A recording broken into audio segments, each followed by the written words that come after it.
Hello and welcome back to Joe's Math Tools. In our session today, this is part 4 on simplifying expression when the distributive property is involved. And in this expression, we are working with two parentheses. So if you're ready to get started, let's begin.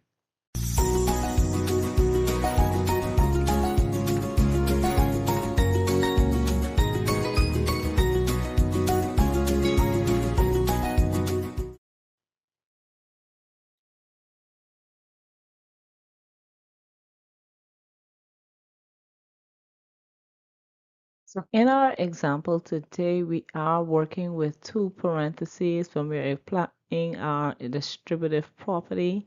And this is just phase one for what is to come. We are going to be expanding a whole lot more. So make sure that you are practicing so that your skills will be up to par.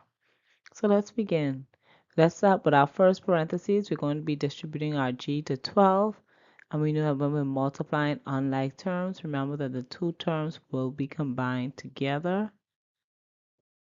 And now we are going to begin simplifying our second parentheses, where we are distributing our 8 to our g, and 8 times g will equal to 8g. And then 8 times 4 will equal to 32. So now that we have simplified our parentheses, let's begin collecting our like terms. And in this expression, we have 12g and 8g, which are both like terms because they are both coefficients with the variable of g to the same exponent. So that makes them like terms. So 12g plus 8g will equal to 20g.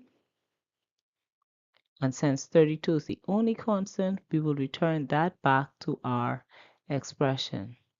Okay, so there you have it. We just simplified our expression to its simplest form by using the distributive property.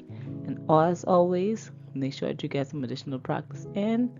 And I'll see you right here in the next video on Joe's Math Tools, where we aim to make math easy.